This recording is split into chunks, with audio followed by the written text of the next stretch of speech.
Today, I would like to talk about international trade scams.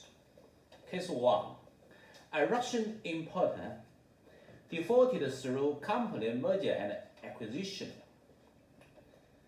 An export company in Shenzhen, China, Shenzhen company, began selling communication products to a Russian company, Russian importer, in September 2008.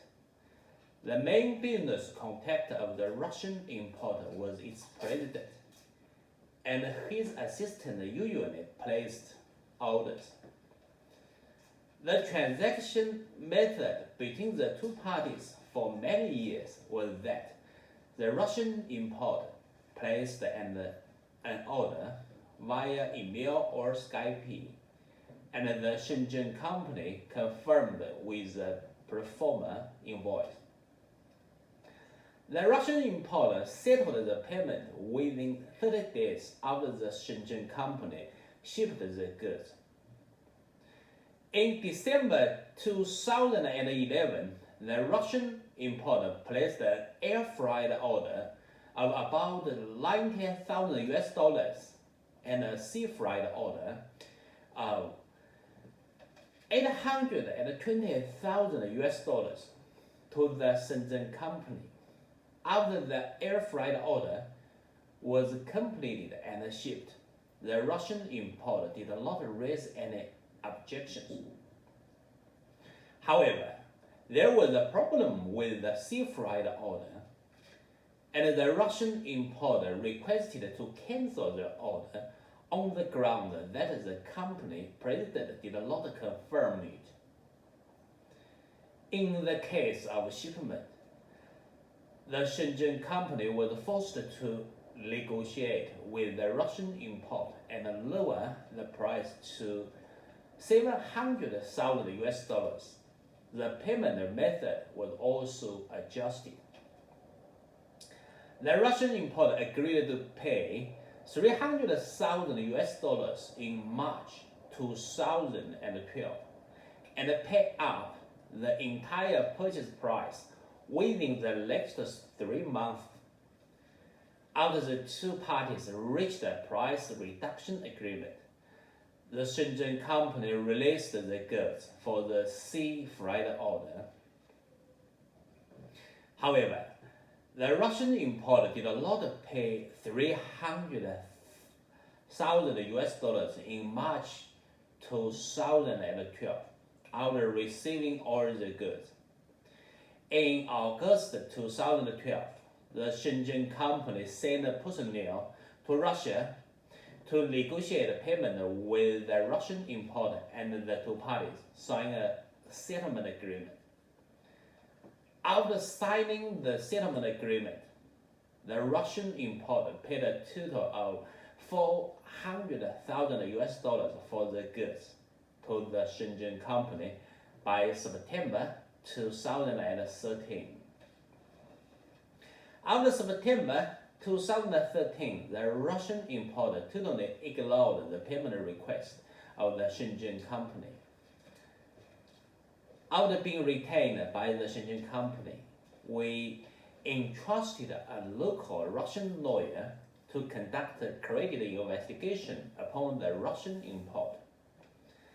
The investigation results showed that the Russian importer deliberately played company mergers to default on its debt. Soon after signing the settlement agreement with the Shenzhen company, the Russian importer merged with 8 other Russian companies to form a limited liability company. The combined company was registered in the Russian Far East, and the Russian importer ended its existence as an independent legal entity. The assets of the Russian import, together with all its rights and obligations, were transferred to the combined limited liability company. The legal opinion provided by the Russian lawyer stated that such merger and acquisition were often carried out on companies that are heavily indebted. There is such a way of evading debts in Russia, which can be to establish a special purpose company, absorb some debt companies through a merger. The merged debt company is cancelled, and all assets, credits, and debts are transferred to the special purpose company. Although all rights and obligations will not disappear or extinguish according to the legal rules for the inheritance of credits and debts, the special purpose company shall inherit all the credits and debts of the merged company. However, generally speaking, this special purpose company has only the minimum assets and a minimum registered capital, and uses a nominal shareholder or a nominal CEO. After the Russian importer was merged, the Shenzhen company could not sue the Russian importer who had gone through the deregistration of the company because it no longer existed as a legal entity and cannot act as a defendant, but only sue its debt inherit. The only problem is that the new combined company can be sued as a defendant, but it does not have any assets because it was created to absorb the debts of the merged companies. After investigation, the Russian lawyer found that the new combined company did not have any valuable assets, and it did not make such sense to go to the local court to sue.